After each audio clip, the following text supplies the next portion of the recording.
Hello, Assalamualaikum warahmatullahi taala wabarakatuh. Araw po ng Monday, July 11 po, 2026. Nandito naman po tayo sa ating small farm dito po sa May Dato Binasing. So, update lang tayo sa ating mga duckling na ngayon ay nasa mahigit dalawang buwan na po sila. So, yan na po yung itik natin noon. Na naiba na po yung kanilang boses, no? So hindi na katulad naman sa kabila na talagang duckling yung mga boses nila.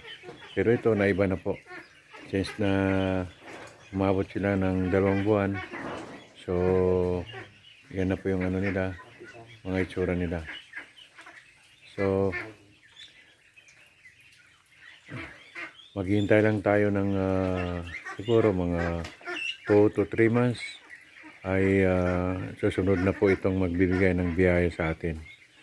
So talagang napakahirap ang business na to, pero depende rin sa tao. Kung isipin mo yung pagod, talagang nakakapagod. Pero kung sincere ka sa iyong mga ginagawa o kaya sa iyong trabaho, ay hindi mo masyadong mararamdaman yung pagod. Kahit anong hirap, ma-handle mo siya kung paano mo i-survive yung pagod mo. So lipat po tayo dito sa kabila. Mayroon po tayong ginawang 4 na division po rito. So unang-una po, dito po tayo sa first division natin, ay ito ay purong babae. Purong babae po ito. Kasi pinag-iwalay natin sila. Kasi hindi po isang lugar or hatchery ang pinanggalingan nito. Magkakaiba po. So ito ay galing doon sa unang-una po ito sa malaki. Ito ay ito po yung pinaas natin na 400, pero ang lumabas ay nasa mahigit 100 lang. So sunod nito, ito naman po ay galing din sa galing sa hatchery ng aking pinsan, no? Sa may diyan po sa may Sultan Kudarat. And then ito galing naman po ito sa supplier or buyer ng ating mga itlog. So ito, yan po sila, oh. Nung dumating ito ay napakaliit nila, siguro nasa 1 day old lang o 2 days old. So puro pong babae po rin yan. Yan. At yun ay puro din babae. So dito sa kabila, kasi nung dumating yung taga-deliver ng itik, mayroon pong sobra na lalaki. So kaya ko lang ito kinuha kasi maliit lang, kawawa naman yung ano.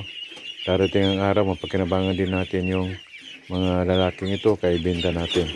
Pero may halo pong babae ito. Kasi po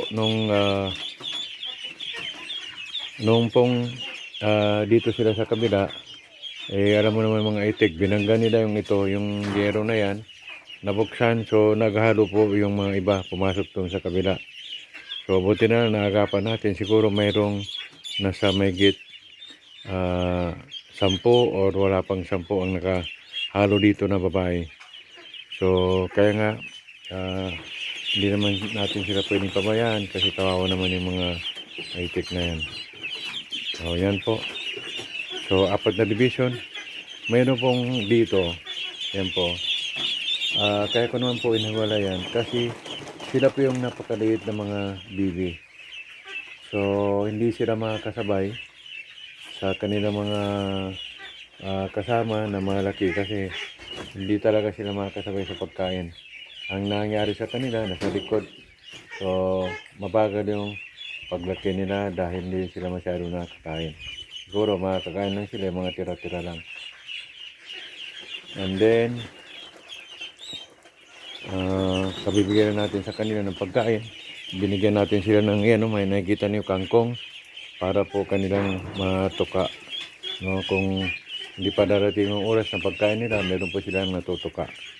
So doon po sa kabila, guys, yan po yung nagbibigay na sa atin ng itlog, no?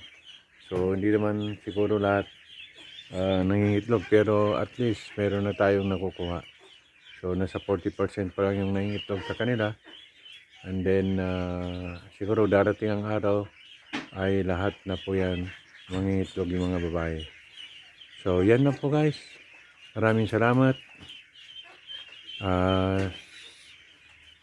Shoutout nga para sa mga nakapanood nitong aking video at sa mga kaibigan ko diyan sa abroad, sa Saudi Arabia, sa amang lupalop ng mundo, yung mga brad namin diyan sa United States. Maraming salamat sa pagsubaybay ninyo ng aking video or YouTube or aking munting farm dito po sa aming lugar sa Maydato, Binasing. So thank you guys and see you hanggang sa susunod na video.